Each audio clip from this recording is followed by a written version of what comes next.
चलो स्टार्ट करेंगे। आज के लेक्चर में हम बात करने जा रहे हैं क्लास 10th मैथमेटिक्स का chapter number 14 that is proof of mathematical statement. इसके कुछ इंपॉर्टेंट क्वेश्चंस जो आपके बोर्ड एग्जाम 2026 में आने वाले हैं। ठीक है, सबसे पहले इस चैप्टर की मार्किंग स्कीम को हम समझेंगे, कितने नंबर के क्वेश्चन किस तरह के कहां पर देखने को मिलेंगे। ठीक हो गया, तो सबसे पहले नोट करेंगे मार्किंग स्कीम।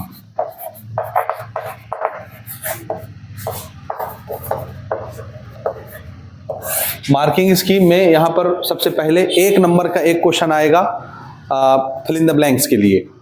एमसीक्यू बहुत कम आता है, ना के बराबर नहीं आता। तो 1 मार्क का जो क्वेश्चन रहेगा वो यहां से क्या रहेगा, बोलिए, फिल इन द ब्लैंक्स रहेगा, जो आपको 1 मार्क दिला करके जाएगा। ये फिलअप रहेगा ना, याद रखिएगा, this is fill in the blanks. ठीक, उसके बाद एक क्वेश्चन आएगा यहां से 3 नंबर का, जो टोटल आपको 3 नंबर दिलाएगा। तो टोटल क्वेश्चंस देखे जाएं तो मात्र 2 क्वेश्चंस हैं, और टोटल मार्क्स देखे जाएं तो टोटल 4 मार्क्स इस चैप्टर से आपको मिलेगा। ठीक, 3 नंबर का जो क्वेश्चन आता है एग्जाम में वो तीनों सेट में अलग अलग आता है। क्या सुने, 3 नंबर के जो क्वेश्चन आते हैं वो तीनों सेट में अलग अलग रहते हैं। अब यहां से कोई क्वेश्चन बुक से आए कोई कंपलसरी नहीं, कोई बाउंडेशन नहीं है, बुक से बाहर के क्वेश्चन रहेंगे। बाहर से रहने का ये मतलब है कि खाली डिजिट चेंज कर दिया जाता है, पैटर्न वही रहता है। अब आप बुक में जब इसको पढ़ते हैं तो ये बड़ा लेंदी, बड़ा कॉम्प्लेक्स सा, बड़ा बोरिंग सा चैप्टर लगता है ना। और एग्जाम में वैसा कुछ भी नहीं आता जैसा बुक में है, यानी जिस हिसाब से इन डेप्थ नॉलेज बुक में रखा गया है, डिटेल के साथ कई एक्सरसाइज बनाए गए हैं, कई एग्जाम्पल बनाए गए हैं, वैसा कुछ नहीं आता परीक्षा में। परीक्षा में एक खास पैटर्न से क्वेश्चन पूछे जाते हैं इस चैप्टर से। ठीक है, और वो खास पैटर्न क्या है वो भी हम थोड़ी देर में डिस्कस करेंगे। ठीक है, तो सबसे पहले थोड़ा सा इंट्रोडक्शन में इस चैप्टर का दूंगा, ताकि जब हम आगे क्वेश्चंस बनाएं तो आपको दिक्कत महसूस ना हो। ठीक है, क्या नाम है हमारे चैप्टर का, proof of mathematical statement. Mathematics के अंदर भी बहुत सारे ऐसे स्टेटमेंट चलते हैं जिनको एज इट इज कहीं पर भी हम यूज कर सकते हैं। स्टेटमेंट, थ्योरम, थ्योरी, समझ रहे हो। स्टेटमेंट का ये मतलब है कि वो ऑलरेडी प्रूव्ड स्टेटमेंट है, किसी ने ऑलरेडी बना के सिद्ध करके उसको प्रूव करके रख लिया है।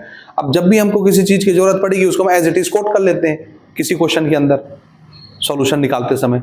जैसे what is the angle sum property of triangle, sum of all 3 angles in a triangle is 180 degree. हमको पता है ट्राइंगल के अंदर तीनों एंगलों का सम कितना होता है, 180 डिग्री होता है।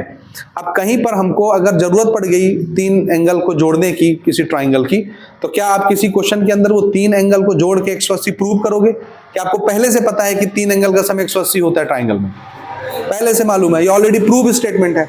तो इसकी जब जहां जरूरत पड़ती है हम इसको डायरेक्ट यूज कर लेते हैं, किसी क्वेश्चन को सॉल्व करने में इसको कोट करते हैं, यूज करते हैं। समझ आया? तो ऐसे बहुत सारे स्टेटमेंट हैं जिनको हम किसी भी क्वेश्चन को सॉल्व करने के लिए एज इट इज यूज कर लेते हैं, उसको ऑन द स्पॉट वहां प्रूव करते नहीं बैठे रहते। कि आपको अगर जरूरत पड़ गई ट्राइंगल के 3 एंगल के सम की, तो आप वहीं पे क्वेश्चन को सॉल्व करने को रोक के आप वहीं पे आप ट्राइंगल के सम की प्रॉपर्टी यूज करने जा रहे हैं, या उसको वहीं पे प्रूव करने बैठ गए। तो ऐसा नहीं करना होता। ठीक है, और ऐसे छोटे छोटे बहुत से क्वेश्चन है। जैसे अभी हम नंबर सिस्टम के बारे में जानते हैं, even number, odd number, prime number, composite number, पहचानते हैं अपन? नहीं पहचानते। मल्टीपल का मतलब क्या होता है, किसी के टेबल में आना। किसी, जैसे 4 का मल्टीपल है, 4 का मल्टीपल कौन है जो 4 के टेबल में आ रहा है? 4, 8, 12, 16, 20। जो 4 के टेबल में नहीं आता वो 4 का मल्टीपल भी नहीं है। ठीक है, जैसे इवन नंबर की बात करें, अगर मैं किसी इवन नंबर का स्क्वायर कर देता हूं तो कैसा नंबर बनता है? इवन ही बनता है कि ऑड बन जाता है? तो हमने बार बार इसको चेक किया। जैसे पहला इवन नंबर हमने लिया 2 का स्क्वायर करने से क्या आता है? 2 का स्क्वायर 4 भी इवन नंबर है। अगला इवन नंबर हमने लिया 4 का स्क्वायर किया, 16 भी इवन नंबर है। अगला इवन नंबर लिया 6 का स्क्वायर किया, 36 भी इवन नंबर है। तो देख रहे हो, इवन नंबर का जब भी स्क्वायर किया जाएगा हमेशा आंसर क्या आएगा? इवन ही आएगा। So this is statement of mathematics कि square of any even number is always even. किसी भी इवन नंबर का स्क्वायर करने पर हमेशा कैसा नंबर प्राप्त होता है? इवन ही प्राप्त होता है, ऑड कभी नहीं मिलेगा। तो ये स्टेटमेंट ना हो गया एक, और ये ऑलरेडी प्रूव है। है ना प्रूव। तो ऐसे स्टेटमेंट जो पहले से प्रूव होते हैं वो इस चैप्टर में आपको कुछ ना कुछ देखने को मिलेंगे, और उन्हीं के ऊपर आपको क्वेश्चंस बनाने हैं, उन्हीं को प्रूव करना है, वही आपके एग्जाम में आएंगे। जैसे एक इवन नंबर एक ऑड नंबर जोड़ा जाएगा तो कैसा नंबर बनेगा, तुरंत जोड़ के देख लो ना, 2 और 5, ऑड बना इवन बना। तो जब भी even number odd number add किया जाएगा हमेशा एक ऑड नंबर बनेगा। This is statement of mathematics, rule है ये, उसको लिख लिए, स्टेटमेंट बन गया वो। अब आगे कभी इसकी जरूरत पड़ेगी तो हम डायरेक्ट इसको कोट करेंगे वहां पर, वहां प्रूव करते नहीं बैठे रहेंगे। समझ आ रहा? तो ऐसे मैथ्स के बहुत सारे स्टेटमेंट होते हैं जिसको हम जगह जगह यूज करते हैं, ऑलरेडी प्रूव्ड स्टेटमेंट होते हैं। उन्हीं प्रूव्ड स्टेटमेंट में से कुछ स्टेटमेंट आपको 10वीं कक्षा में इस चैप्टर के अंदर देखने को मिलेंगे, जिसको आपको प्रूव करना पड़ेगा यहां पर। इनको तो हालांकि डायरेक्ट यूज किया जाता है ना किसी क्वेश्चन में, लेकिन इस चैप्टर में उसको क्या करना है, हमको प्रूव करना है कि ऐसा कैसे हो जाता है। ठीक है, लेकिन इससे पहले कि हम लेक्चर शुरू करें, नंबर सिस्टम की कुछ बुनियादी बातें जो हर स्टूडेंट को पता होना चाहिए। जैसे व्हाट इज नेचुरल नंबर, सबसे कॉमन, यहीं से स्टार्ट करते हैं अपन ना। नेचुरल नंबर जल्दी जल्दी, क्योंकि हम पहले से जान रहे हैं सारी चीजें। नेचुरल नंबर किसको बोलते हैं? काउंटिंग नंबर को। काउंटिंग नंबर कहां से स्टार्ट होता है? क्या कभी किसी चीज की गिनती गिनते समय आप बोलते हो ये 0 है, 0 पीस, 0 चेयर, 0 टेबल? हमेशा काउंटिंग कहां से स्टार्ट होती है? 1 से। तो कोई नंबर जब 1 से स्टार्ट हो और उसकी काउंटिंग ऐसे चले, 1 2 3 4 ऐसे करते करते इंफिनिटी तक, क्या कभी चेयर की गिनती करते समय तुम बोलते हो ये 1 चेयर है, 2 चेयर है, 3 चेयर है, फिर 3.5 चेयर है, फिर 4 चेयर है? 3.5 आता है कि 3 के बाद 4 ही आता है? तो बिल्कुल परफेक्ट नंबर आएंगे 1 2 3 4 5 6 काउंटिंग नंबर्स। तो इनको क्या बोलते हैं अपन? Natural number, counting numbers. समझ आया? नेचुरल नंबर को हम लोग कभी स्मॉल n से दिखाएंगे और कभी कैपिटल N से दिखाएंगे, याद रखिएगा। दोनों सिंबल हम यूज करेंगे, ज्यादातर कैपिटल N यूज किया जाएगा। N is use for any number. N किसके लिए यूज किया जाएगा? किसी भी नंबर के लिए। और नेचुरल नंबर को दिखाने के लिए क्या यूज करेंगे हम? Capital N। याद रहेगा? तो जितनी चीजें बता रहा हूं एकदम ध्यान से सुनिएगा, एकदम ध्यान से समझिएगा। अगर आपने चैप्टर पढ़ा भी नहीं है, छुआ भी नहीं है, 0 पर है, तो भी आपसे बनेगा बड़े आसानी के साथ। ठीक, तो थोड़ा सावधानी से मुझे सुनते चलिए और जो मैं नोट करा रहा हूं नोट करते चलिए। ठीक हो गया? आगे बढ़े। ठीक, इसके बाद आप होल नंबर भी जानते हैं। होल नंबर को अपन W से दिखाएंगे। होल नंबर यानी 0 लगा दो बस इसमें, जो घट रहा था काउंटिंग नंबर में, बाकी सारा का सारा काउंटिंग नंबर। समझ आ रहा? अब ये कंप्लीट हो गया, तो कंप्लीट को बोलते हैं होल नंबर। ठीक, अगला नंबर देखो, इवन ऑड तो पहचानते ही हो, है ना?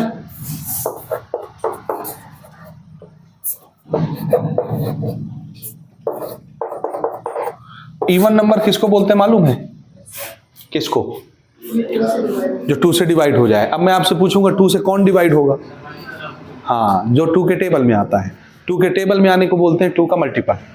समझ आया?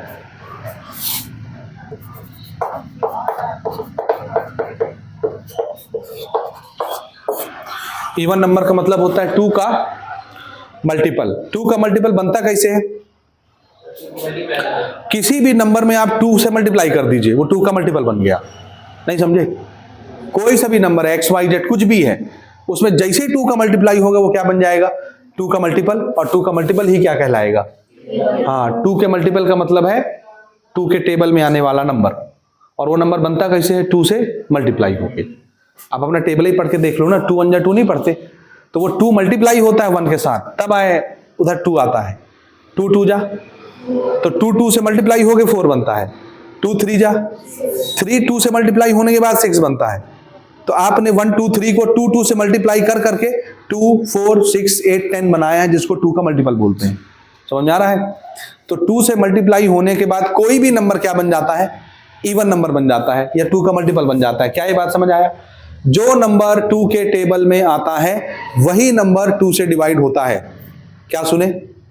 जो नंबर 2 के टेबल में आता है, 2 के टेबल में आने को क्या बोलना है? जो नंबर 2 का मल्टीपल होगा, 2 के टेबल में आएगा, वही नंबर 2 से डिवाइड होगा। जो 2 के टेबल में नहीं आता वो 2 से डिवाइड भी नहीं होता। क्या ये मेरा स्टेटमेंट याद रहेगा कि नहीं रहेगा? और 2 का मल्टीपल का क्या मतलब है? जैसे देखो, एक नंबर है n, ये तो कुछ भी हो सकता है। मैंने बोला ना, नंबर के लिए कुछ भी n यूज करेंगे। n मतलब कोई सा भी नंबर। नेगेटिव, पॉजिटिव, ये वो, इवन नंबर, ऑड नंबर, कुछ भी हो सकता है, कोई भी नंबर है ये। लेकिन जैसे ही आपने इसको 2 से मल्टीप्लाई किया तो क्या बन गया? इवन नंबर, यानी मल्टीपल ऑफ 2 हो गया ये। तो कोई सा भी नंबर हो, चाहे वो इवन हो, ऑड हो, या कुछ भी हो, नेगेटिव हो, पॉजिटिव हो, रूट हो, कुछ भी हो, 2 से मल्टीप्लाई होने के बाद वो क्या बन जाएगा? तो इवन नंबर की निशानी देख लो, ये इवन नंबर की निशानी क्या है? इवन नंबर की निशानी क्या है? इवन नंबर की निशानी क्या है? किसी भी नंबर को 2 से मल्टीपल में दिखा दो, 2 के मल्टीप्लाई में दिखा दो, वो क्या डिक्लेयर हो गया? इवन नंबर डिक्लेयर हो गया। आप करके देख लो, तो इसको याद कर लो, ये आगे हम बार बार अभी यूज करेंगे। जहां कहीं भी मुझे इवन नंबर में लिखने के लिए मौका आएगा तो मैं हमेशा उसको कैसे लिखूंगा? 2 के मल्टीपल में। जैसे एक नंबर है m, क्या है? तो बताओ मैं उसको इवन नंबर में कैसे लिखूंगा? 2m। एक नंबर है k बस बोलूंगा तो मैं श्योर नहीं हूं इवन है कि ऑड है, लेकिन 2 से मल्टीप्लाई हो गया 2 के, तो क्या बन गया? तो इवन नंबर का हमने निशानी क्या बना लिया? 2 multiplied by any number. If any number is n, then 2n is even number, multiple of 2। समझ आया? Okay, next number is odd. Odd number मतलब multiple of 3, non multiple of 2। Very good.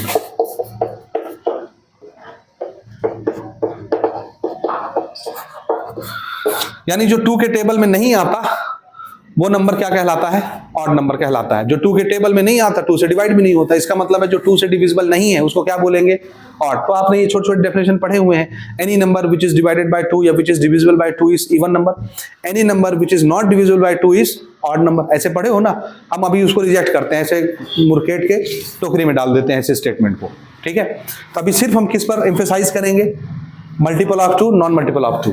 ये हमारी इवन ऑड के definition बनेंगे। आई बात समझ में? ओके, इसको मैथमेटिकली कैसे दिखाओगे? देखो, एक नंबर है n, तो क्या आप श्योर हो कि ये इवन है कि ऑड है? ये तो कुछ भी हो सकता है।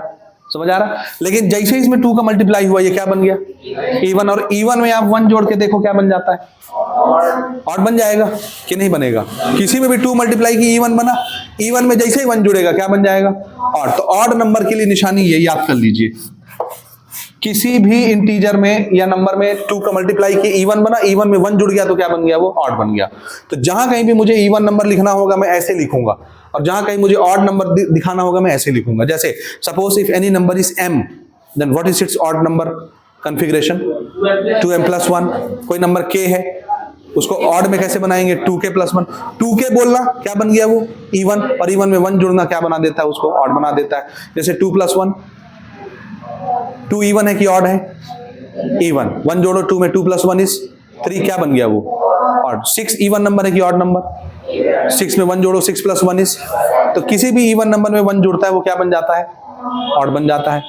समझ में आ रहा है कि नहीं आ रहा? तो इवन ऑड का कॉन्सेप्ट समझ में आ गया। अगली चीज समझिए,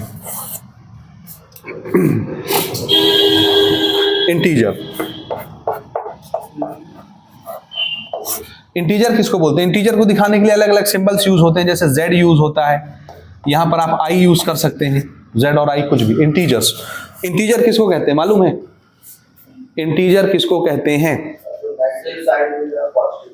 जो नेगेटिव साइड हो और पॉजिटिव साइड हो वो इंटीजर्स कहलाते हैं।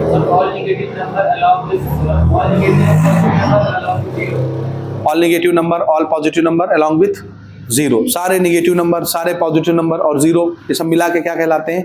इंटीजर कहलाते हैं। तो बिल्कुल -1.5 भी इंटीजर होगा, 3.9 भी इंटीजर होगा? नहीं होगा। इंटीजर के लिए शर्त है कि वो होल नंबर होंगे, इस तरह के नंबर, यानी काउंटिंग होनी चाहिए 1 2 3 4, डेसिमल नहीं होना चाहिए। नहीं समझे? याद रहेगा, नेगेटिव तरफ के होल नंबर, पॉजिटिव तरफ के होल नंबर और 0। होल नंबर का मतलब समझ गया ना? Counting number 1 2 3 4 5 6। ये डेसिमल, 1.5, पौने, साढ़े, ये नहीं चलेगा। नहीं समझे? नहीं समझे जी? देखो इधर नंबर कैसे चलता है? 1 2 3 4 5। और इधर नंबर कैसे चलता है? तो इधर भी -इन्फिनिटी तक और इधर भी +इन्फिनिटी तक। और नंबर में कैसे चला रहा हूं? इसके बीच में बहुत सारे डेसिमल नंबर्स हैं, लेकिन हम उसको यूज नहीं कर रहे। तो सारे जो कंप्लीट नंबर होते हैं 1 2 3 4 वाले नंबर, चाहे वो नेगेटिव हो, चाहे वो पॉजिटिव हो, चाहे वो 0 हो, ये सब के सब क्या कहलाते हैं? इंटीजर। क्या कहलाते हैं? याद रहेगा या नहीं रहेगा? ठीक, अगली बात समझिए।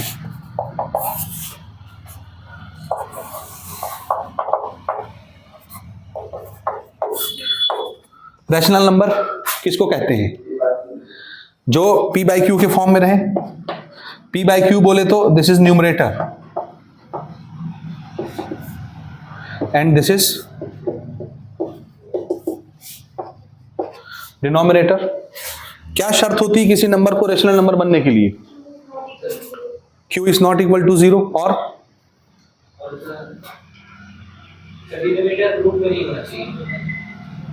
न्यूमरेटर हो सकता है, न्यूमरेटर रूट में हो सकता है। श्योर? क्या शर्त होना चाहिए रैशनल नंबर के लिए? डिनोमिनेटर 0 नहीं, अगर 0 हो गया तो क्या हो जाएगा? अगर मान लो डिनोमिनेटर 0 हो गया तो उससे कौन सी कयामत आ जाएगी? अगर डिनोमिनेटर 0 हो गया तो p नाराज हो जाएगा, है ना। q अगर 0 हो गया तो p नाराज हो जाएगा। बताओ, डिनोमिनेटर 0 हो जाएगा तो क्या फर्क पड़ जाएगा?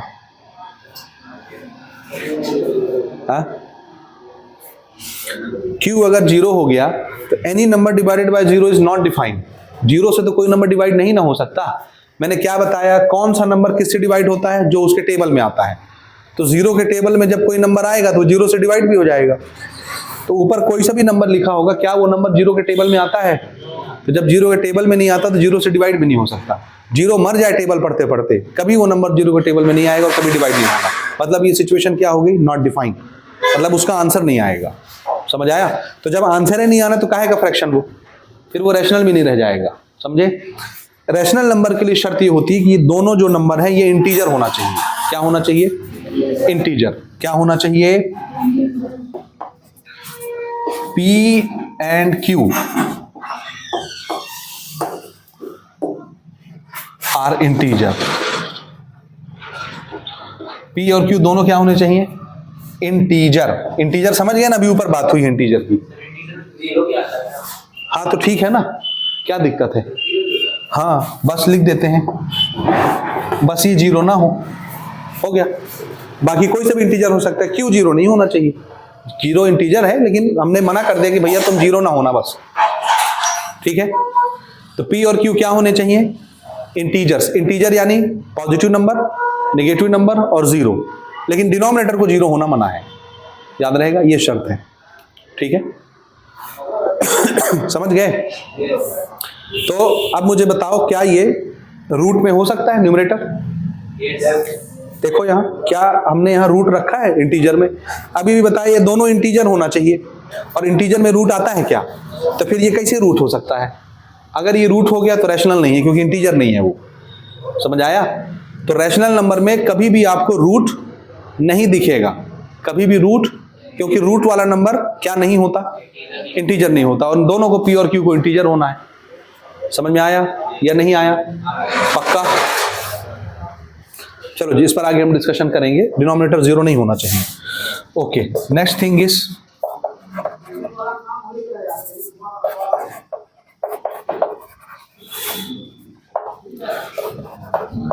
इर्रेशनल नंबर किसको कहेंगे? इर्रेशनल रूट वाले नंबर। हालांकि ये प्रॉपर डेफिनेशन नहीं है इसका। प्रॉपर डेफिनेशन डेसिमल की भाषा में होता है, रैशनल और इर्रेशनल का। किस भाषा में? रैशनल नंबर ऐसे नंबर को बोलते हैं कि अगर हम इनको डिवाइड करें तो जाहिर सी बात है डेसिमल में आंसर आएगा। डेसिमल में आंसर आए और आगे नंबर डिजिट न बढ़े, आगे के डिजिट न बढ़े, रुक जाए, टर्मिनेट हो जाए, यानी प्रॉपर तरीके से डिवाइड हो जाए, आगे डिवीजन ना चले, रुक जाए डिवीजन। तो ऐसा डेसिमल एक्सपांशन क्या कहलाता है? रैशनल नंबर कहलाता है। तो ये फ्रैक्शन रैशनल बन जाएगा। लेकिन अगर आपने डिवाइड करना शुरू किया और डेसिमल के बाद डिजिट रुक ही नहीं रहा, वो डिवाइड होते जा रहा है, नॉन स्टॉप होता जा रहा है, इन्फिनिटी तक नहीं रुक रहा, तब फिर ये क्या बन जाएगा? ये इर्रेशनल नंबर बन जाएगा। आया समझ कि नहीं समझे? हाँ। लेकिन अगर मान लो नहीं रुक रहा, क्या हमने डिवाइड करना शुरू किया, डेसिमल के बाद डिजिट बढ़ रहा है, रुक नहीं रहा, तो इर्रेशनल तो है, लेकिन उसमें एक सिचुएशन और है। अगर उनके डिजिट्स रिपीट होने लग जाए आपस में, सेम पैटर्न रिपीट होने लग जाए, तो फिर वो रैशनल बन जाएगा। ठीक है, सब अभी उतने कॉम्प्लेक्सिटी में आपको नहीं फंसाते, क्योंकि अभी उसकी जरूरत हमको नहीं पड़ने वाली है। फिलहाल के लिए समझो कि जो P अपॉन Q की भाषा में लिखा है वो क्या है, डिनोमिनेटर 0 नहीं होना चाहिए। इर्रेशनल नंबर आपको अक्सर इस भाषा में दिखेगा, पाई एटसेट्रा, ये सब के सब क्या है, इर्रेशनल नंबर्स हैं। आई बात समझ में? ठीक है, इन दोनों को मिला के, रैशनल और इर्रेशनल को मिला के हम लोग रियल नंबर बोलते हैं। क्या बोलते हैं, रियल नंबर। मतलब ये सब कुछ को क्या बोलना है, रियल नंबर। इसी में से सब ये रैशनल नंबर ही आए, ऊपर जितने लिखे हैं ये सब रैशनल हैं, सब कुछ रैशनल है, समझ आया? सिर्फ ये बस इर्रेशनल है, क्योंकि आप किसी भी नंबर को, यहाँ नीचे 1 नहीं दिख रहा जी, यहाँ नीचे 1 नहीं है। जब किसी नंबर के डिनोमिनेटर में कुछ नहीं होता, 1 तो होता ना है, तो P अपॉन Q की भाषा में नहीं है, ये तो सब कुछ रैशनल है, पूरा का पूरा। आए बात समझ में? बस इर्रेशनल आप भी कहोगे यहाँ भी तो 1 है, ये भी रैशनल हो गया ना? हाँ, रैशनल नहीं हुआ क्योंकि ये इंटीजर नहीं है, दोनों का इंटीजर होना जरूरी है। ये इंटीजर नहीं, इंटीजर में रूट नहीं आता, परफेक्ट नंबर आते हैं 1 2 3 4 5 6, तो बिना रूट के। रूट का मतलब डेसिमल का नंबर होता है। रूट 3 की वैल्यू क्या होती है, 1.732, 1.732, तो डेसिमल ना हो गया ये, तो परफेक्ट नंबर ना आपके इंटीजर होते हैं। रूट का मतलब 1.732, जैसे रूट 3 की वैल्यू होती है 1.732, रूट 2 की वैल्यू होती है 1.414। आई बात समझ? तो 1.4 क्या डेसिमल हो गया, इंटीजर में डेसिमल आता है क्या, इसीलिए ये इंटीजर नहीं है। इंटीजर नहीं है तो रैशनल भी नहीं है। समझ गए कि नहीं समझे? पक्का? आगे बढ़े, ठीक। और आगे सुनो, अभी तो हम बाकी चीजें डिस्कस करेंगे कि एक इवन नंबर ऑड नंबर को जोड़ने से क्या बनता है, ये तो हम आगे फिल इन द ब्लैंक्स या क्वेश्चंस में कवर कर लेंगे, है ना? कुछ चीजें और समझो, ठीक है? कुछ चीजें क्या, जैसे एक स्टेटमेंट है कि ये मैथ्स की बुक है, this is books of mathematics, या दिस इज अ पेन। क्या बोले इसको, ये पेन है, ये चॉक होल्डर है, जो भी कह दीजिए, दिस इज अ पेन। तो ये एक स्टेटमेंट हुआ। हर स्टेटमेंट का निगेटिव स्टेटमेंट भी होता है। क्या होता है, हर स्टेटमेंट का निगेटिव, यानी उसका उल्टा। यानी एक काम अगर पॉजिटिव वे में हो रहा है तो उसका निगेटिव क्या होगा, नहीं हो रहा है, ना लगाना है आपको। समझ आ रहा? ऐसे शब्द जिसमें ना का प्रयोग किया जाता है इसको बोलते हैं निगेशन। क्या बोलते हैं, निगेशन। ध्यान से सुनिएगा,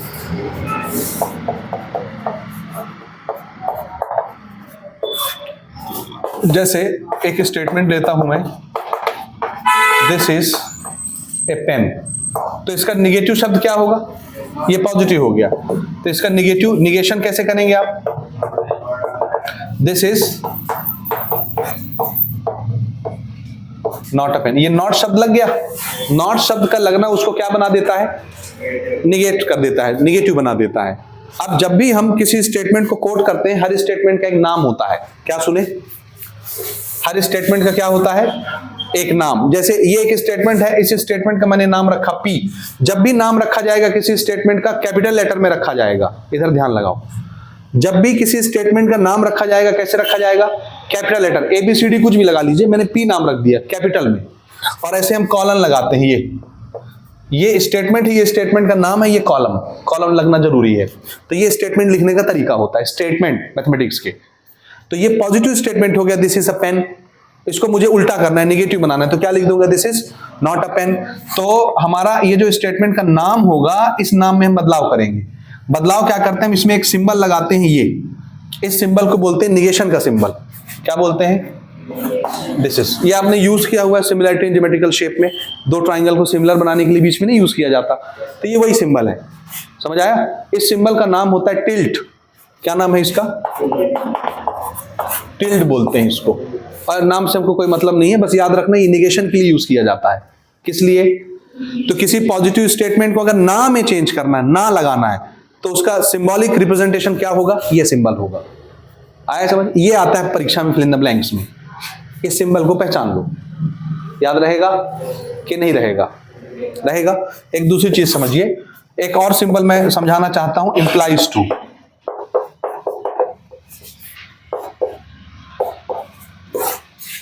इंप्लाइज टू, इंप्लाइज टू के लिए हम एक सिंबल यूज करते हैं, वो सिंबल हम ऐसे यूज करते हैं, देखो ये लगा देते हैं एरो ऐसे एक तरफ। इसमें दो तरह के सिंबल यूज होते हैं, एक डबल इंप्लाइज भी होता है, दोनों तरफ ऐसे एरो लगेंगे, और एक सिंगल तरफ एरो लगता है, इसको इंप्लाइज बोलते हैं। क्या पढ़ते हैं? इंप्लाइज का मतलब क्या होता है?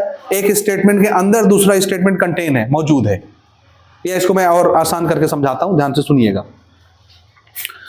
जैसे सड़क में बहुत सारी गाड़ियां चल रही हैं, बहुत ट्रैफिक है। क्या है? बहुत ट्रैफिक है।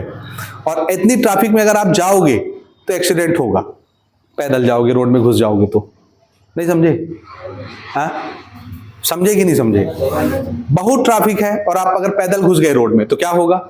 एक्सीडेंट होगा। और अगर नहीं गए तो एक्सीडेंट नहीं होगा, लेकिन गए तो जाना मतलब अगला काम होना है, कंपलसरी होगा। यानी पहला काम हुआ तो दूसरा कंपलसरी हो जाएगा। नहीं समझे? हाँ, एक जगह एटम बम रखा हुआ है, अब बस टाइमर सेट है, फटने वाला है। अब आप वहां पहुंच गए तो क्या होगा? मरोगे ही मरोगे। अगर गए तो मरना निश्चित है, यानी ये काम हुआ तो दूसरा काम निश्चित है कि होगा। तो जब ऐसी सिचुएशन आती है कि if this happen then this will surely happen, तो उसको दिखाने के लिए कौन सा सिंबल यूज करते हैं? ये। यानी ये स्टेटमेंट हुआ तो ये हो जाएगा। नहीं समझे? जैसे दो ट्राइंगल मुझे सिमिलर बनाना है, मैथमेटिक्स की भाषा में बात करते हैं। दो ट्राइंगल क्या बनाना है? तो मान लो अगर हमने दो एंगल का क्राइटेरिया इक्वल कर लिया, डबल ए क्राइटेरिया लगा दिया, तो दोनों ट्राइंगल क्या हो जाएंगे? इक्वल हो जाएंगे। अरे जागो प्यारो जागो, दो ट्राइंगल क्या बनाना है? सिमिलर। सिमिलैरिटी के लिए क्या शर्त है? Angle angle criteria, double A criteria. दो एंगल अगर आपने करस्पॉन्डिंग के आपस में बराबर कर दिए तो दोनों ट्राइंगल क्या डिक्लेयर हो जाएंगे? सिमिलर हो ना जाएंगे? हो ना जाएंगे। तो जैसे ही दो एंगल आपने इक्वल किए ट्राइंगल के, तो ट्राइंगल ऑटोमेटिकली क्या प्रूव हो गया? यानी ये काम हुआ तो अगला काम अपने आप हो जाएगा। इसके अंदर ही वो स्टेटमेंट कंटेन है, उसके अंदर मौजूद है। समझे? तो जब ऐसे स्टेटमेंट आए कि ये होगा तो ही ये होगा और ये नहीं होगा तो वो नहीं होगा, तो उसमें कौन सा सिंबल लगाया जाता है? Implies to. इंप्लाइज भी बोलते हैं खाली इसको शॉर्टकट में। ठीक।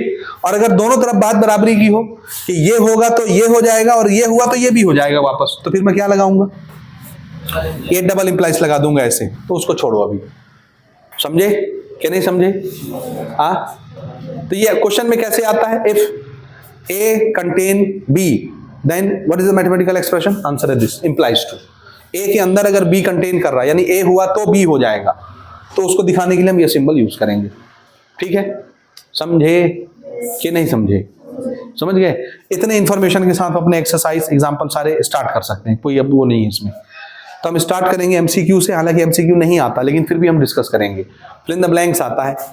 समझे? शुरू करें? ठीक, शुरू करते हैं।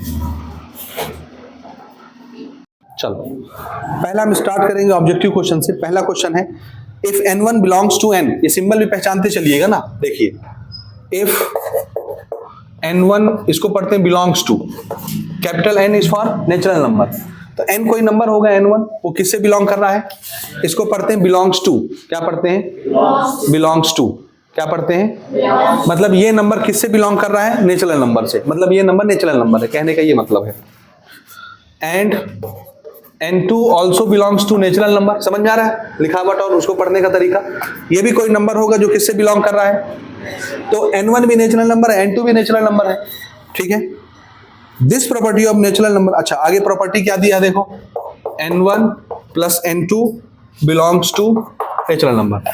n1 भी नेचुरल नंबर है, n2 भी नेचुरल नंबर है, और अगर मैं n1 n2 दोनों को जोड़ दूं तो भी क्या बन जाएगा? वो जो आंसर आएगा जुड़ने के बाद वो भी नेचुरल नंबर है। ये प्रॉपर्टी क्या कहलाती है? द आंसर इज, इस प्रॉपर्टी को बोलते हैं closure property. What is the name?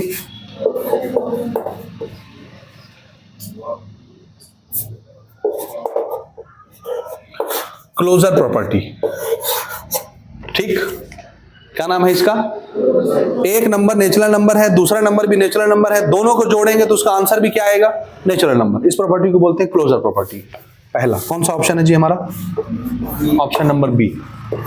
दूसरा सेम स्टेटमेंट देखो, n1 नेचुरल नंबर है, n2 नेचुरल नंबर है, और आगे बोला है देखो क्या, n1 में n2 जोड़े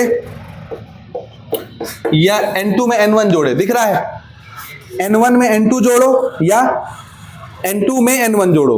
पहचानो इसको, n1 में n2 जोड़ो या n2 में n1 जोड़ो, दोनों का आंसर कैसा आएगा?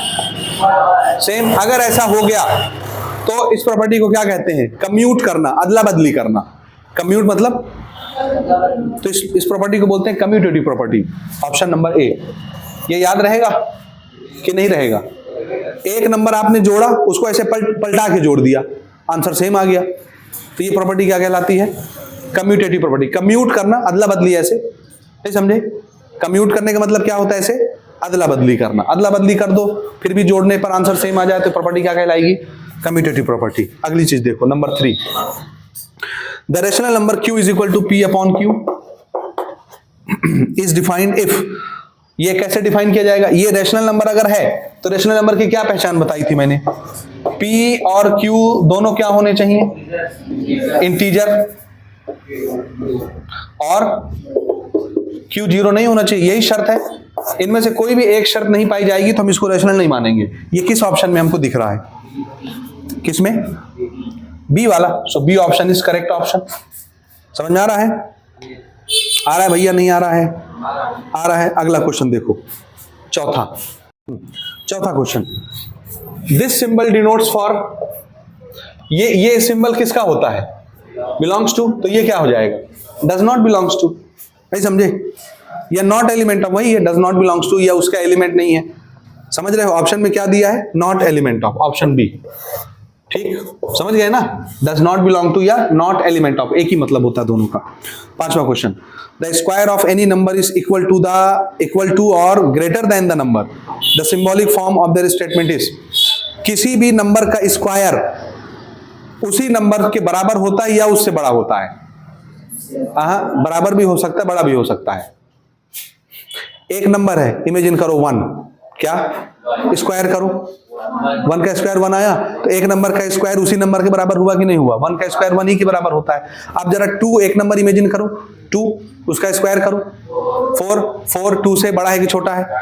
तो किसी भी नंबर का स्क्वायर अपने खुद उस नंबर से हमेशा क्या होगा? बड़ा होगा, या कम से कम क्या होगा? बराबर। बराबर के केस में खाली कौन आएगा? 1। हमेशा कौन आएगा? 1 के अलावा आप किसी भी नंबर का स्क्वायर करेंगे, हमेशा स्क्वायर अपने ओरिजिनल नंबर से बड़ा होगा। तो इसको कैसे दिखाओगे? देखो मैथमेटिकली कैसे दिखाएंगे। जैसे एक नंबर है n, क्या है? n एक नंबर है। अगर मैं इसका स्क्वायर कर देता हूं तो ये क्या होना चाहिए? बड़ा, ग्रेटर देन, या इक्वल किससे? उसी नंबर से। नहीं समझे? नहीं समझे? एक नंबर है n, हमने उसका स्क्वायर किया तो ये स्क्वायर कैसा आएगा? अपने उसी नंबर से क्या होगा? बड़ा। बड़े के लिए ग्रेटर देन का मुंह किधर खुला? इसकी तरफ, ये बड़ा हो गया, या तो बराबर होगा, दोनों सिंबल। नहीं समझे? समझे? ये नहीं समझे? देखो भैया, ये है, ये ओरिजिनल नंबर है, ये इसी नंबर का स्क्वायर कर दिए। दोनों में कौन सा नंबर बड़ा होगा? ये। बड़ा करने के लिए इसकी तरफ मुंह खोल दो इसका, ये बड़ा भी हो सकता है इससे, ये ज्यादा से ज्यादा क्या होगा? ये इसके बराबर होगा। ऐसे बना दो। समझ आया? कौन सा मैथमेटिकल इसमें ऑपरेशन सही लग रहा है? A option. छठवां क्वेश्चन, इफ P, हाँ इसको देखना ना, if P into x plus Y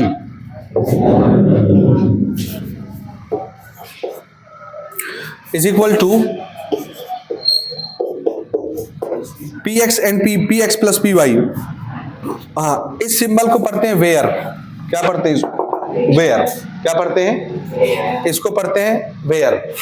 where, इसको बिलोंग्स टू भी पढ़ते हैं, वेयर भी पढ़ते हैं। ठीक, where p x y belongs to R, where p comma x comma y belongs to R, यानी रियल नंबर। यानी यहां जो पी एक्स वाई हम यूज करें, ये सब के सब क्या है? रियल नंबर है। अब इसको देखो आगे, इसमें क्या पूछा है? This property of natural number is known as. इस प्रॉपर्टी को क्या बोलते हैं? ध्यान से देखना। पी का मल्टीप्लीकेशन किसके साथ हो रहा है? x प्लस वाई के साथ, और इसका आंसर किसके बराबर है? p का x के साथ मल्टीप्लाई, p का y के साथ मल्टीप्लाई, और दोनों का मल्टीप्लिकेशन को जोड़ दिए, तो इसका आंसर और इसका आंसर कैसा हो गया? बराबर हो गया। इस प्रॉपर्टी को क्या बोलते हैं? देखिए, p को हमने x को भी दे दिया और p को हमने y को भी दे दिया, p को डिस्ट्रीब्यूट कर दिया दोनों में, x और y में, इसलिए इस प्रॉपर्टी को बोलते हैं डिस्ट्रीब्यूटिव प्रॉपर्टी। जब कोई नंबर प्लस हो रहा हो और सामने एक नंबर मल्टीप्लाई में हो, तो इसको दो तरह से सॉल्व किया जा सकता है। x और y जोड़ लो, जो आंसर आया p से मल्टीप्लाई कर दो, समझे? या p x का मल्टीप्लाई कर लो, फिर p y का मल्टीप्लाई कर लो, इनका जो आंसर आया उसको जोड़ लो, दोनों का आंसर कैसा हो जाएगा?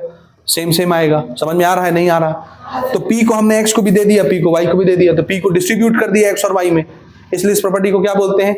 Distributive property. क्या नाम है इसका?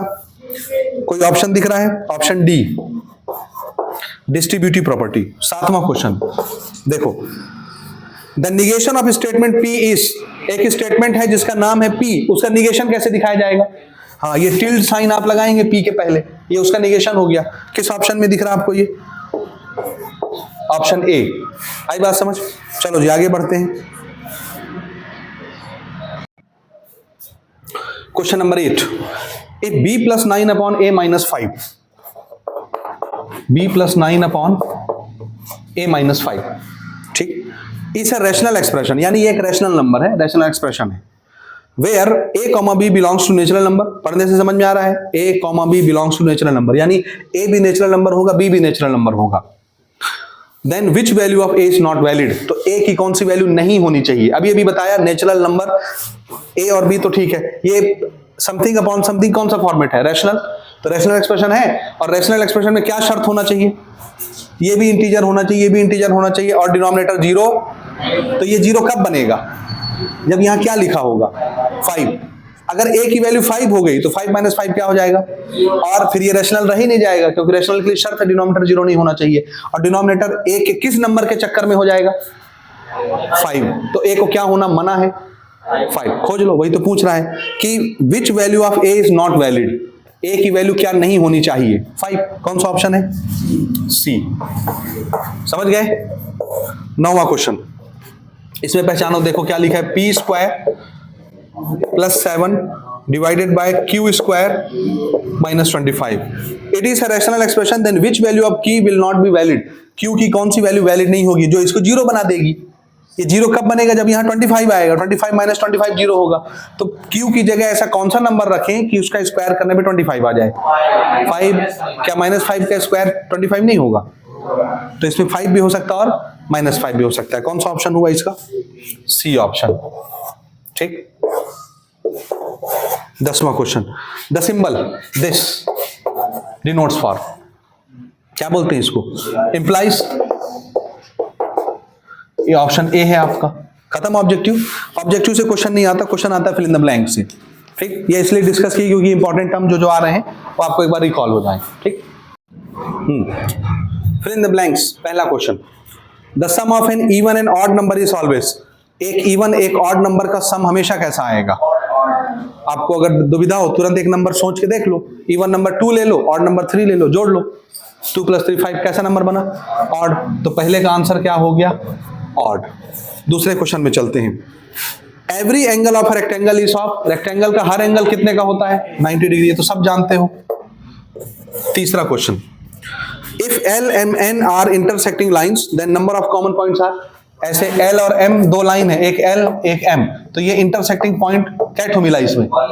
एक इंटरसेक्टिंग पॉइंट रहेगा अगर दो लाइन इंटरसेक्ट कर रही है तो, ठीक। The product of 2 odd number is always, product का मतलब होता है मल्टीप्लीकेशन। 2 ऑड नंबर मल्टीप्लाई करके देखो, पहला ऑड नंबर ले लो 3, दूसरा ऑड नंबर ले लो 5, दोनों मल्टीप्लाई करो, 5 3 जा 15, 15 कैसा नंबर है? ऑड की इवन। तो 2 ऑड नंबर का मल्टीप्लीकेशन हमेशा कैसा आता है? ऑड नंबर आता है। समझ रहे हो? बोलो। ठीक, आगे देखो। 5वां, if n belongs to capital N, यानी एक नंबर नेचुरल नंबर से बिलोंग कर रहा है, नेचुरल नंबर है, then the form of odd number is, odd number कैसे लिखा जाता है? n एक नेचुरल नंबर है तो हम श्योर नहीं है कि इवन है कि ऑड, और इसको ऑड दिखाना तो क्या करेंगे? पहले 2 का मल्टीप्लाई करने से क्या बना? ये इवन, और इवन में क्या जोड़ते हैं? तो ये ऑड बन गया, तो ऑड की निशानी ये हो गई, ठीक। 6वां, the combination of rational and irrational number is called, एक रैशनल नंबर और एक इररेशनल नंबर अगर जुड़ेगा, कंबाइन होगा, तो वो कैसा नंबर बनेगा? हमेशा इररेशनल बनेगा। याद रखिएगा इसको, एक रैशनल और एक इररेशनल का कॉम्बिनेशन हमेशा क्या बनाता है? Irrational number. इसको याद रखिएगा, परीक्षा में आ सकता है।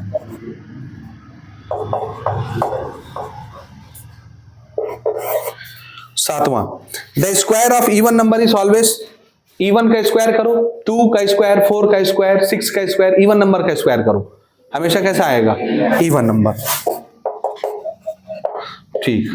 8वां, the square of odd number is always, 3 का स्क्वायर 9, 5 का स्क्वायर 25, 7 का स्क्वायर 49, सब ऑड आ रहे हैं, तो किसी भी ऑड का स्क्वायर हमेशा ऑड ही रहता है। ठीक हो गया?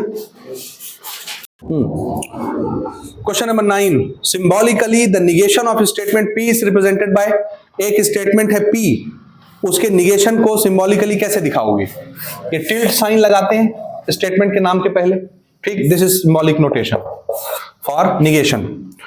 √2 is a which type of number? Irrational number.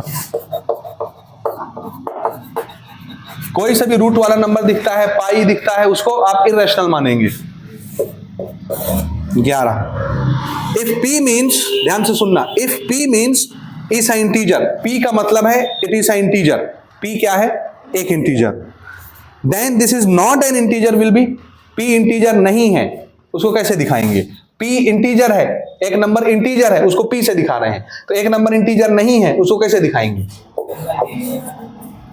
ऐसे निगेशन ना लगा दिया, तो निगेशन को तो ऐसे टिल्ट साइन से ही दिखाते हैं, ठीक। Last, fill in the blanks. P contains Q, यानी ये होगा तो ये हो जाएगा। P कंटेन्स Q मैथमेटिकली कैसे दिखाया जाता है? P इंप्लाइज Q, यानी ये हुआ तो ये होगा। समझ आया कि नहीं आया? तो ये आपके मैथमेटिकल स्टेटमेंट के MCQs और फिल द ब्लैंक समाप्त हुए। अब हम इसके कुछ क्वेश्चंस बनाएंगे, सिलेक्टेड क्वेश्चंस हैं, बहुत ज़्यादा हैं भी नहीं, और आपका ये खत्म हो जाएगा, ठीक है? हो गया? चलो जी, क्वेश्चन आंसर में हम आते हैं चैप्टर 14 के। सबसे पहला क्वेश्चन जो 2026 एग्जाम में पूछा जाने वाला है वो ये है, prove that the square of any odd number is always N odd number. एक ऑड नंबर का स्क्वायर हमेशा क्या होता है? ऑड नंबर ही होता है। चेक करके देख लीजिए, 3 ऑड नंबर है, 3 का स्क्वायर कर दीजिए, 9 भी कैसा हुआ? Odd number. तो हमेशा एक ऑड नंबर का स्क्वायर करने पर हमको कैसा नंबर मिलता है? ऑड नंबर ही मिलता है। इसको प्रूव करके दिखाइए। तो देखिए, इसमें जितने भी क्वेश्चन हम अभी डिस्कस करेंगे, आपको सिर्फ 2 चीजें याद रखनी है। कितनी चीजें? 2 चीजें। Number 1, what is the general representation of even number? 2n। n may be any number, any number को आप 2 से मल्टीप्लाई कर दोगे, क्या बन जाएगा? वो इवन बन जाएगा। And what is the representation of odd number? 2n + 1। n तो कोई भी नंबर हो सकता है ना, n की जगह p, k, m, z, y कुछ भी यूज किया जा सकता है। समझ आई बात? ओके, यहां कैसे नंबर की बात की जा रही है? ऑड नंबर की। सॉल्व करें। Let a be an odd number. मान लेते हैं कि एक कैसा नंबर है? ऑड नंबर है, और हमको पता है ऑड नंबर कैसे लिखा जाता है। यहां लिखते हैं we know that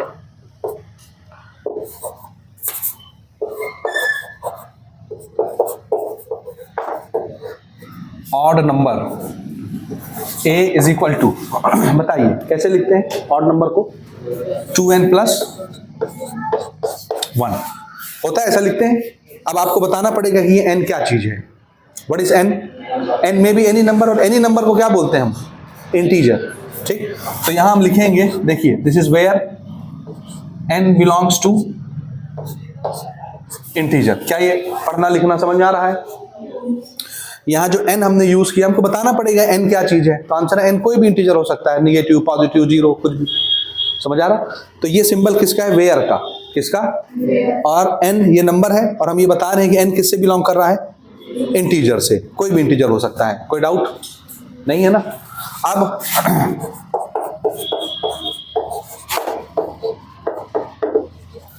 according to question के अनुसार, क्वेश्चन क्या करने कह रहा था? Square of any odd number, यानी ऑड नंबर का क्या करना है आपको?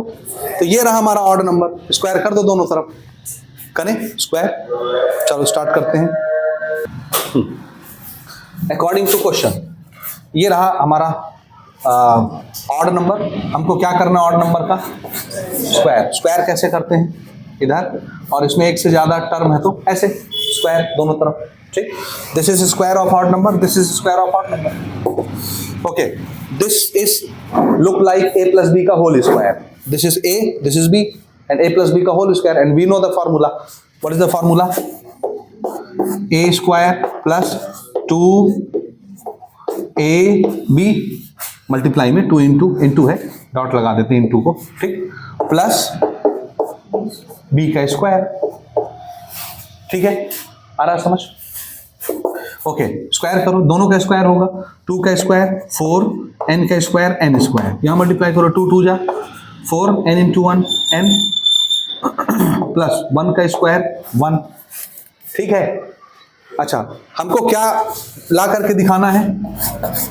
ऑड नंबर, और ऑड नंबर का रिप्रेजेंटेशन क्या होता है? यानी किसी इंटीजर के साथ 2 का मल्टीप्लाई दिखना चाहिए और प्लस के बाद क्या दिखना चाहिए? 1 दिखना चाहिए। अगर आपने इस पैटर्न में इसको सजा दिया तो ये भी क्या डिक्लेयर हो जाएगा? Odd number. समझो भैया, इसको समझो क्या करना है। ऑड नंबर का इकलौता रिप्रेजेंटेशन ये है, इकलौता, क्या है ये? ऑड नंबर का इकलौता रिप्रेजेंटेशन ये है।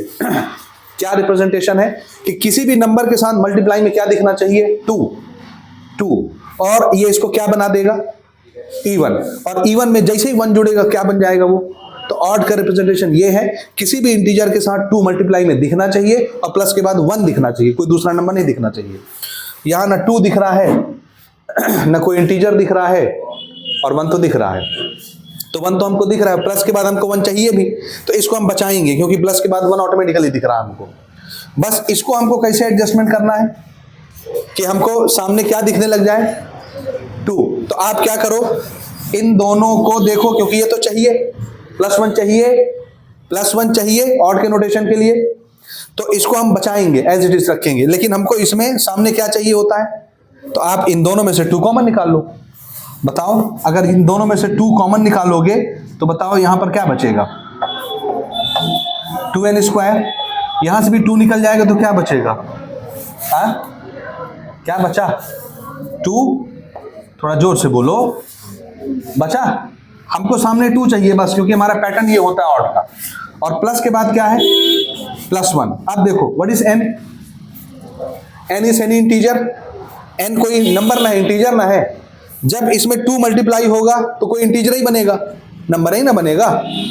n भी इंटीजर है, n का स्क्वायर करेंगे तो इंटीजर ही रहेगा, और उसमें 2 का मल्टीप्लाई करोगे तो इंटीजर ही बनेगा। ये दोनों इंटीजर आपस में जुड़ेंगे तो कोई ना कोई नंबर ही ना आएगा, इंटीजर ही ना आएगा, यानी इसका सॉल्यूशन कुछ ना कुछ आएगा। सपोज इसका आंसर कितना आ गया इस डब्बे का, सॉल्व होके एक नंबर आ गया, और कोई नंबर होगा तो इंटीजर ही ना होगा। नहीं समझे? समझे नहीं समझे? तो ये पूरा ब्लॉक सॉल्व होके हमको क्या देने वाला है? m, कोई नंबर। हम अपने को तो पता नहीं इसका आंसर क्या आएगा, मान लेते हैं m आया, और सामने क्या लगा हुआ है, और प्लस के बाद क्या लगा हुआ है, और ये किस चीज का नोटेशन होता है? कोई इंटीजर 2 से मल्टीप्लाई हो और 1 जुड़ जाए, दिस इज इवन, और उसमें 1 जुड़ गया तो क्या बन गया? वो ऑड बन गया। यहां हम लिखेंगे सिंस, या यहां बता देना where m belongs to integer. समझ आ रहा है? यहां पर हम ये जो m यूज कर रहे हैं, m क्या चीज है? इंटीजर है। And what is m? किसकी जगह पर m यूज कर रहे हैं? इसकी जगह पर। तो बता देना m क्या चीज है? 2n स्क्वायर प्लस 2n, इसकी जगह पर हम m यूज कर रहे हैं। समझ में आ रहा है कि नहीं आ रहा है? आ रहा है भैया समझ में? 3 नंबर मिलेगा इसमें, समझो अच्छे से। तो आप बताएंगे m किसकी जगह पर है? इसकी जगह पर हम m यूज कर रहे हैं, m कोई इंटीजर होगा, तो m belongs to integer and m equal to ये वाली चीज, इसकी जगह m आ गया। अब देखो 2m + 1, what is 2m? Even number, and 2m + 1 is odd number. आ रहा है समझ? तो ये ऑड नंबर हो गया, इसीलिए देखो a स्क्वायर क्या मिल गया हमको? ये पूरा ऑड बन गया, तो ये ऑड नंबर का स्क्वायर हमको क्या मिल गया? ऑड नंबर मिल गया। This is proof. समझे? लिखने का पैटर्न बन जाएगा कि कठिन है? समझ में आ रहा है? a को हमने ऑड नंबर माना है, ऑड, और देखो a का स्क्वायर है यानी ऑड नंबर का स्क्वायर, और आंसर भी क्या आया? Odd number.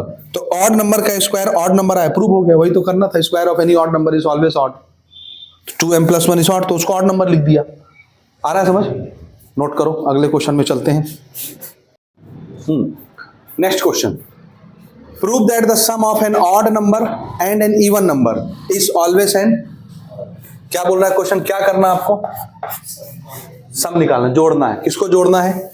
एक ऑड नंबर और एक इवन नंबर, और आंसर क्या आएगा, सम क्या आएगा, हमेशा ऑड नंबर। तो आप एक ऑड नंबर और एक इवन नंबर को जब जोड़ोगे तो आंसर क्या आना चाहिए, ऑड नंबर आना चाहिए। प्रूव करके दिखाइए। हमको ऑड का रिप्रेजेंटेशन और इवन का रिप्रेजेंटेशन दोनों मालूम है, हम 2 नंबर मान लेते हैं। देखिए, let a be any even number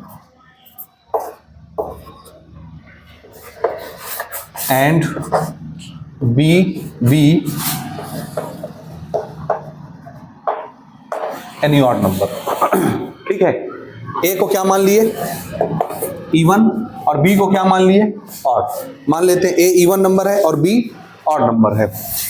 therefore we know that. बताइए इवन नंबर कैसे लिखा जाता है,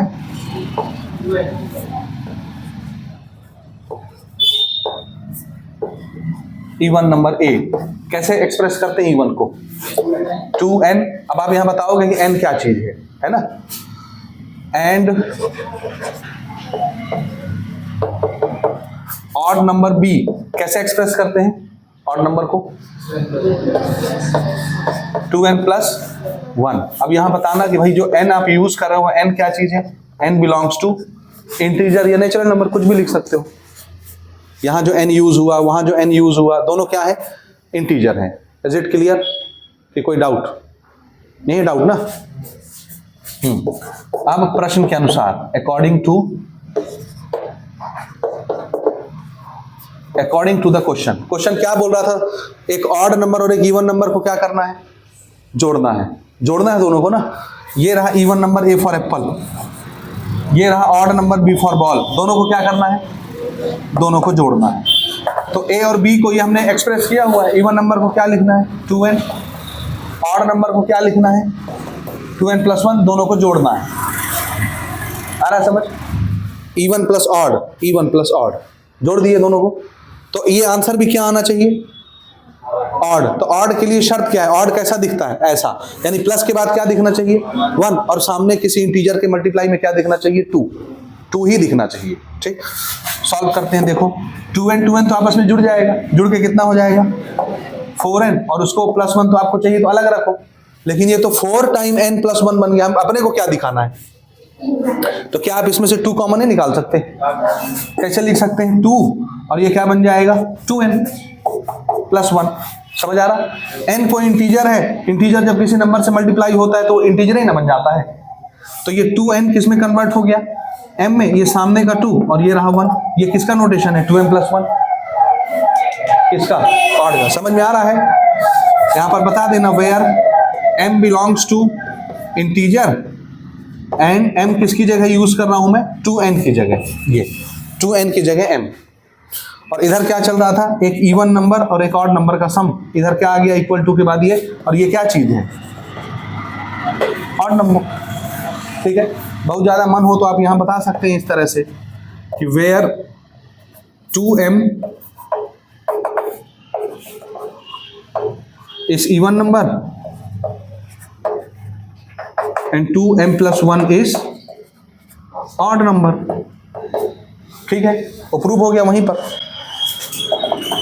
Therefore a plus b is equal to odd number। कर लोगे, बन जाएगा कि दिक्कत लग रहा है, आसान है। ठीक, अगला इंपॉर्टेंट क्वेश्चन 2026 के लिए, most important. Prove that 4m plus 9 is an odd integer. इसी तरह के क्वेश्चन आएंगे परीक्षा में, खाली ये बदलता जाएगा बस, बाकी पैटर्न यही रहेगा। तो इस साल चांस है कि इसी पैटर्न पर क्वेश्चन आने वाला है, तीनों सेट में अलग अलग। क्या चीज चेंज हो जाएगा, ये डाटा, ये वाला क्वेश्चन सेम रहेगा। ठीक है, तो हमको प्रूव करना है 4m प्लस 9 क्या चीज है। और अभी आपको मैंने बताया ऑड इंटीजर दिखाने का क्या तरीका होता है, 2n प्लस 1 की भाषा में लिख के दिखा दो किसी भी डाटा को, वो ऑड प्रूव हो गया। तो इसको भी 2m प्लस 1 की भाषा में आप लिख के दिखा दीजिए, ऑड प्रूव हो गया। आई बात समझ। ठीक, कैसे बनाएंगे, देखिए we know that odd number का नोटेशन होता है 2n प्लस 1। ठीक है, फिर कोई भी odd number a b c d मान लो, क्या फर्क पड़ता है, ऑड नंबर का नोटेशन 2n प्लस 1 होता है। Where n belongs to integer या नेचुरल नंबर, कुछ भी, ठीक है। ओके, हमको क्या करना है, इसको ऑड दिखाना है, देखिएगा ना। देयरफॉर 4m + 9, इसको ऑड बनाने के लिए हम इसमें बदलाव करेंगे। क्या करेंगे? बदलाव कैसे करेंगे? हमको पता है कि भाई ऑड में इधर प्लस के बाद क्या होता है, तो +1 तो नहीं दिख रहा, लेकिन क्या इसमें 1 नहीं है, तो इसको +1 करके नहीं लिख सकते। क्या जोड़ दूं 1 में कि 9 बन जाए? -8। तो क्या 9 को 8 + 1 नहीं लिख सकते, ताकि ये +1 दिखने लग जाए, ठीक। तो ये सेम डाटा 4m के साथ क्या करिए, इस 9 को ब्रेक करते हुए क्या लिख दीजिए, ये बन गया +1 बना। अब सिर्फ हमको क्या चाहिए यहां सामने 2, तो देखो इन दोनों में कॉमन निकालो, 2 निकाल लो कॉमन, तो क्या बचेगा 2m, और यहां से 2 निकल गया तो क्या बचा 4 + m, ठीक है। ओके, m कोई इंटीजर है, m कोई इंटीजर है। इंटीजर में जब 2 मल्टीप्लाई होगा तो इंटीजर बनेगा, इंटीजर में जब कुछ जुड़ेगा तो इंटीजर बनेगा, यानी इसका सॉल्यूशन कोई ना कोई इंटीजर आएगा। उस इंटीजर को क्या नाम दे दें अपन, k लिख दें, n p k m, जो आपको लिखना है, ABCD कुछ भी लिख सकते हो। तो ये सॉल्व होकर कोई इंटीजर आया। अब सामने क्या दिख रहा है 2, और उधर क्या दिख रहा है 1। बस यहाँ बता देना भैया कि k क्या चीज है, कोई इंटीजर है, और k हम किसकी जगह यूज कर रहे हैं, 2m + 4 की जगह, ये बता देना साइड में, है ना। और ये किसका पैटर्न है, पहचानो, एक इंटीजर 2 से मल्टीप्लाई हुआ, इवन बन गया, और 1 जुड़ गया तो क्या बन गया, ऑड बन गया। तो यहां आप चाहें तो लिख भी सकते हैं where 2k is even integer and 2k + 1 is odd integer. Therefore 4m + 9 is equal to 2k + 1 is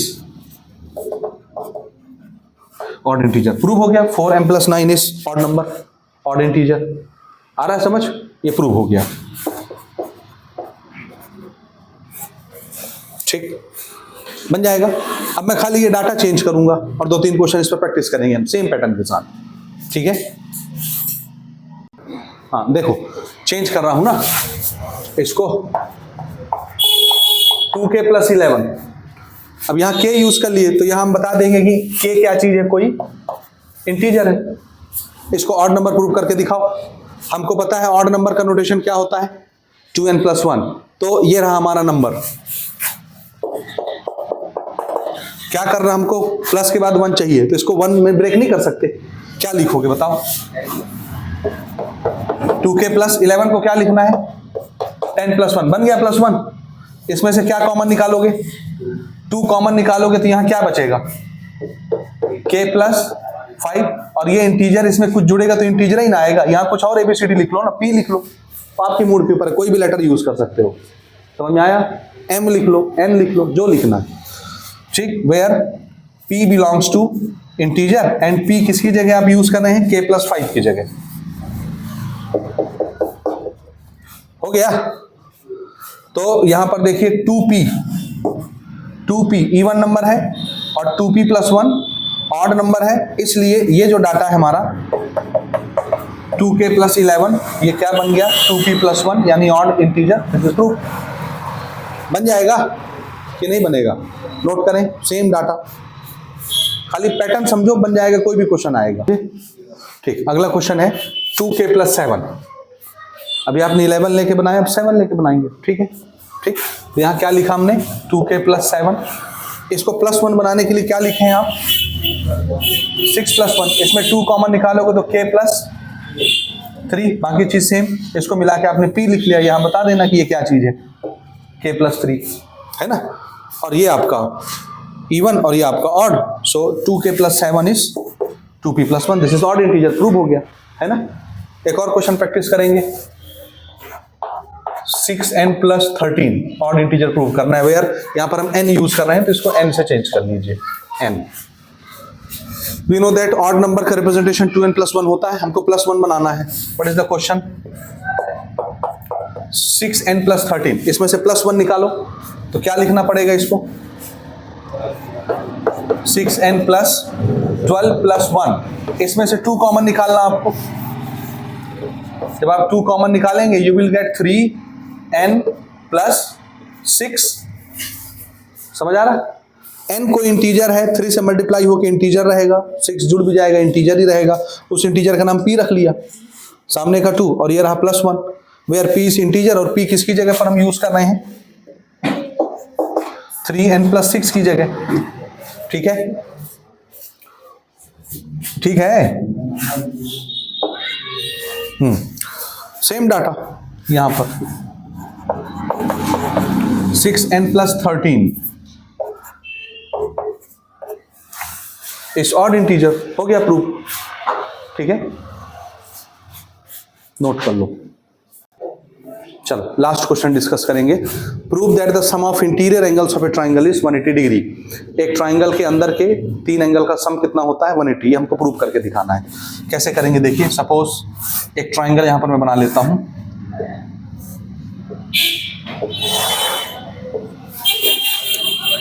इस ट्राइंगल का नाम रख देते हैं हम लोग ABC, और ये एंगल्स हैं, angle A, angle B, angle C, इन्हीं को जोड़ के कितना लाके दिखाना है?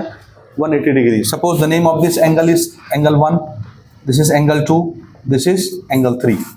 ठीक है, गिवन ट्राइंगल ABC, और हमको प्रूव क्या करना है? Angle 1 plus angle 2 plus angle 3, इसका सम कितना दिखाना है? 180 degree. These are interior angles, triangle के अंदर बनने वाले एंगल्स। एंगल का नाम रख दिए हैं 1 2 3, पहला एंगल, दूसरा एंगल, तीसरा एंगल, ABC लिखने के बजाय। ठीक हो गया। इसका सम हमको कितना दिखाना है? 180 डिग्री। ठीक है, कैसे बनाएंगे इसको? इसके लिए हम छोटा सा कंस्ट्रक्शन करते हैं। ये जो ट्राइंगल का बेस दिख रहा है, इसके पैरेलल इस वर्टेक्स से एक लाइन बनाइए, पैरेलल लाइन, ऐसे। ठीक है, क्या करना है? एक पैरेलल लाइन खींचना है, इसका नाम कुछ भी रख दीजिए, ABC, this is D, this is E, ABCD E। तो छोटा सा कंस्ट्रक्शन करेंगे हम।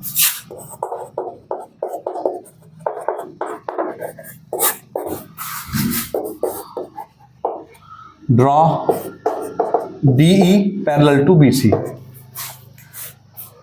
ठीक है, पास थ्रू A। कहां से पास होता हुआ? A से पास होता हुआ हमने एक पैरेलल लाइन बनाया। अगर ये पैरेलल लाइन है तो देखो, ये लाइन अगर पैरेलल है तो ये ट्रांसवर्सल हो गया, है ना?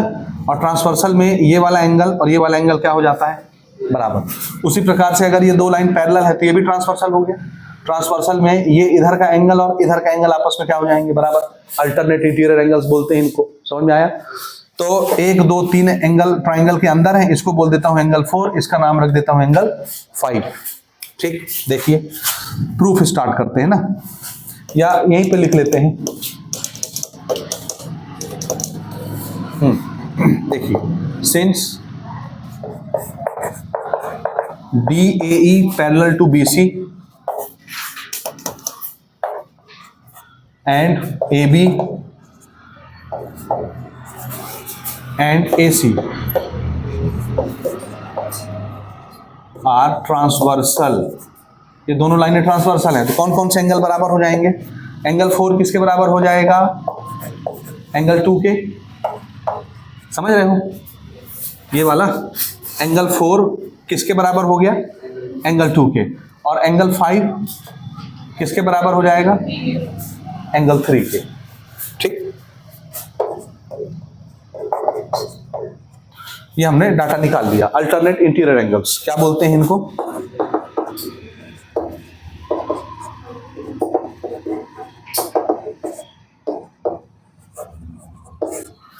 Alternate interior angles. हो गया। नाउ प्रूफ स्टार्ट करते हैं।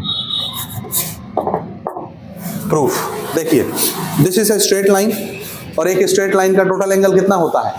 180। इसका मतलब है ये वाला एंगल ये वाला एंगल मिला के कितना होगा ये पूरा स्ट्रेट लाइन एंगल 180 डिग्री होता है। देखिए since DAE is a straight line, अगर ये स्ट्रेट लाइन है तो angle 4 plus angle 1 plus angle 5 ये मिला के कितना होगा 180 डिग्री। इसको क्या बोलते हैं?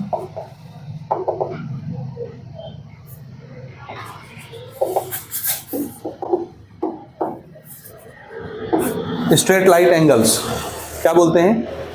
ये दिख रहा है, ये स्ट्रेट लाइन है, पॉइंट ए पर बनने वाला ये एंगल, ये एंगल, ये एंगल, ये मिला के कितना हो जाएगा 180 डिग्री। सीधी लाइन पर जो एंगल बनता है वो 180 डिग्री होता है। तो सीधी लाइन पर ये 3 टुकड़े में बटा है ना ये 180 डिग्री, तो ये एंगल प्लस ये एंगल प्लस ये एंगल मिला के कितना हुआ 180। तो नाम क्या है? एंगल 4, एंगल 1, एंगल 5, सबका सम कितना 180 डिग्री। समझ आया? इस एंगल को क्या बोलते हैं? सीधी लाइन पर बनने वाले को स्ट्रेट लाइन एंगल। ये लीनियर एंगल्स क्या कहलाते हैं? ये लीनियर एंगल्स। अगर मान लो सिर्फ 2 ही एंगल होता, 2 3 ठो नहीं होते, तो इनको मैं लीनियर पेयर बोलता, लीनियर एंगल या लीनियर पेयर बोलता। आई बात समझ में? लेकिन 3 एंगल है तो आप उसको लीनियर एंगल या स्ट्रेट लाइन एंगल बोल सकते हैं, जिनका सम 180 डिग्री बन रहा है। क्लियर है? ठीक। नाउ एंगल 4 और एंगल 5 ऑलरेडी किसके बराबर बना चुके हैं आप? चेंज कर दो। एंगल 4 को क्या लिखोगे? एंगल 2। एंगल 5 को क्या लिखोगे? एंगल 3। और ये किसके बराबर है? 180। थोड़ा सा इसको एडजस्टमेंट कर दो। एंगल 1 पहले लिख दो, एंगल 2 बाद में लिख दो, एंगल 3 उसके बाद लिख दो। 180 डिग्री यही तो लाना था। 1 + 2 + 3 180। This is proof. ठीक है। तो 3 नंबरों के लिए इतने ही क्वेश्चन आपको इस चैप्टर से प्रैक्टिस करनी, इसके बाहर नहीं आएगा, यहीं से आएगा। ठीक है, नोट करेंगे।